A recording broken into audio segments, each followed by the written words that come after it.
in the Middle East, in United Arab Emirates, Pakistan had made quite a strong presence in an event that is happening, that is building the bridges across the industry of the artificial intelligence. And the event is titled Artificial Intelligence Everything Global. 11 leading tech companies from Pakistan are participating, and their two are AI-driven startups. They're making quite a strong presence there, and that is artificial intelligence most Sputnik movement, I would say, which is driving the winds of change, transforming societies, industries, and digital economies globally. So in order to further elaborate and talk about it, we are very glad that we have been joined by the ambassador of Pakistan to UAE, Faisal Niaz Tirmizi Sahab. Assalamu alaikum, Ambassador Sahab, and thank you so much for joining us.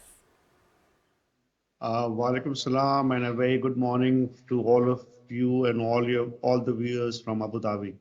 Right, Ambassador Sahab, it's an absolute pleasure hosting you. Please elaborate us what sort of conversations are being held at a very important event of the AI Everything Global 2025. Well, that's what they say. AI is everything now. This is a transformational movement which the world witnessed with the creation of steam engine, electricity, telecommunication, computers, and now this is the new frontier. The United Arab Emirates was and is probably the first country to appoint a full-fledged minister for artificial intelligence, and Omar al-Ulama, and they are focused on this thing. They plan to add around $100 billion to the UAE economy in the next 5-6 years through artificial intelligence, because this is the new way to artificially use all the information that we are gathering through IT technology to make a better decision for governance, to make a better decision for health issues, a better decision for tourism, a better decision for banking and different fields. Exactly, So Your this is a Excellency. great. Yeah, Your Excellency, which is why, because we short on time today, so we would certainly want to ask you, because you represent Pakistan over there, the UAE as well. So imagine, how do you think that the Pakistan's National AI Policy 2023 is going to set the framework for Pakistanis as well? There have been so many industrial revolutions that we have not been a part of, unfortunately. How do you see, or how much important it is for Pakistan to jump onto this bandwagon? This is our opportunity, because we have the 60% youth bulge, which not many countries have. And frankly, this is our opportunity. Our total exports at present are only $3.5 billion. Our potential is much more. After the US and the UK, UAE is the third biggest export destination in terms of IT, Pakistan.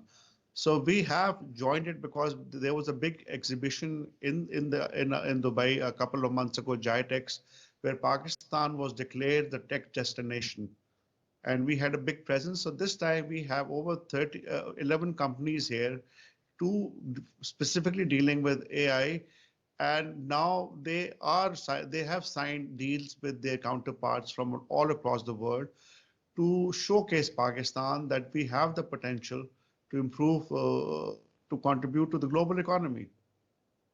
Ambassador Saab, so artificial intelligence is also called the multi-agent ecosystem, because it is collaborating with so many diverse sectors like healthcare, like finance, like education, energy, you name it, any sector. So, and what sort of conversations are happening at this event when we talk about regulating the artificial intelligence? And secondly, Pakistan, which is a breeding ground for this digital ecosystem, how can we make sure that we galvanize this momentum and positively exploit it in our favor?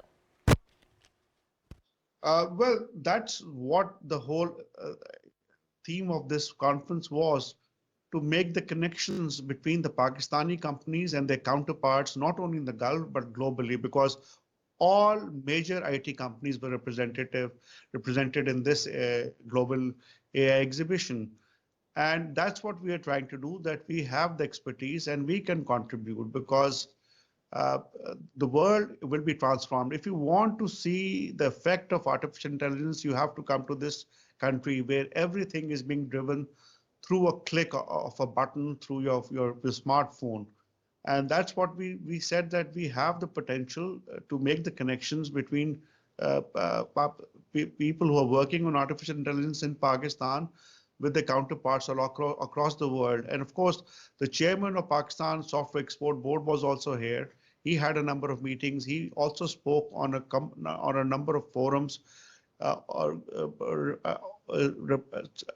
showcasing Pakistan as a major destination where a lot of investment can be made to make the connections of the skilled workforce in Pakistan with the global giants who are working in this field.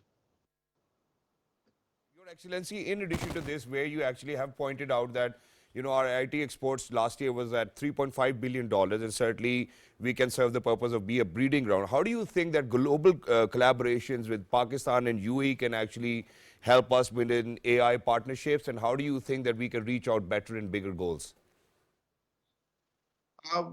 As I said, we were already declared the text destination in the last GITEX, and of course, the Minister of IT is also coming here for the World Government Summit, where she would be meeting her counterpart from the UAE, where the Prime Minister is also coming here for the World Government Summit in Dubai.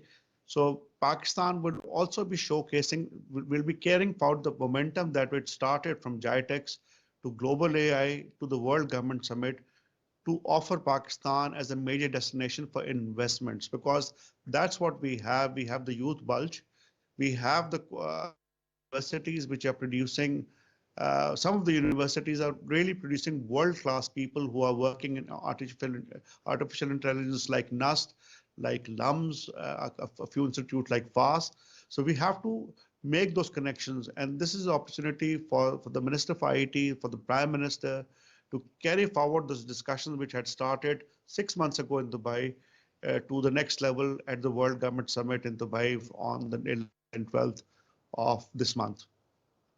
I mean, what sort of conversations are you hoping that this conference will bring, and what sort of collaboration do you think it will foster a new open era? And there also Digital Nation Pakistan Act, which is initiated by this government to foster digital transformation. So how do you think we can bridge a divide, a digital divide through initiating such sort of conversation, that too in the arena of artificial intelligence? Well, as you are aware that Pakistani companies are already giving a lot of back office support to a number of organizations like Ittisalat, like Ras Al Khaimah Bank, like DIB, Dubai Islamic Bank in Pakistan. So that was the first step. But now we are saying that we have the expertise that we can take those collaboration to the AI level and increase the turnover of businesses many folds. So at present, our our IT exports to the UAE around $300 million.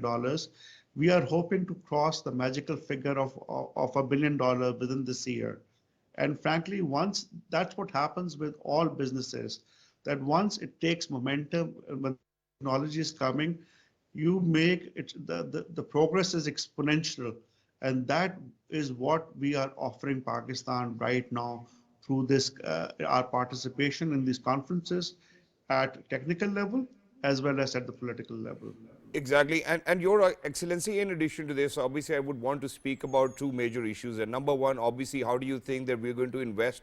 In fact, we are going to get more investors from foreign to kind of invest in our AI companies as well, because we have 500 AI startups over here in the country, number one. Number two, we have seen that any AI startup which actually was fruitful eventually has moved to Silicon Valley or other parts of the world where they would want an exit strategy for themselves. We have seen Rehan Jalil, who had a company with the name of Vycora, sold it for $150 million, then moved on to sell another company for $300 million. Now the AI cloud computing solutions, which his company is providing, is worth $2 billion. How can we protect these startups to be within the country so that it adds up to our economy? Well, that's a challenge, but that's the nature of the beast, the global economy. For instance, the biggest IT investment in the UAE has been by a Pakistani, with Kareem, which was sold for $3.2 billion. But that has created a lot of opportunities for the Pakistanis, not only within the GCC, but also on the Silicon Valley.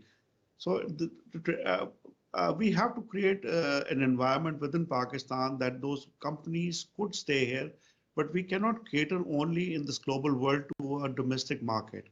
We have to open up for the global market, and Pakistan should be ready to embrace that. Because if you have an opening in the global market, the numbers of Pakistanis working in that sector exponentially. And that's what we have witnessed, especially in China and even in other countries, that a lot of their experts in IT sector or in business sectors who had moved out of their countries have started to come back and started investing within their homelands. And that is exactly what our hope, that at certain stage, we would encourage all these investors who have made big, not only in the GCC, but also in the Silicon Valley, to come back to Pakistan and invest in that country, because it's a natural connector between Central Asia, South Asia, and Middle East. So we have the opportunities, we have the youth bulge, we have the technical expertise, we have to create the right business eco center to attract those investors. And we are working in that direction. Right, and thank you so much, Ambassador Saab, for shedding the light. And I think in this entire scenario, the digital transformation is the heart of what we are doing, because we are going to move on to another segment, and that segment is also related to the Pakistan's tech startup scene. So right? thank you so much, sir, for being with us. Lovely to be in conversation with you, and we'll certainly be bugging you here and there, whenever we would want you to be with us and to let our viewers in 46 different countries know what Pakistan is doing at the digital front. Thank you so much for being with us. Kaifa hal? Alhamdulillah.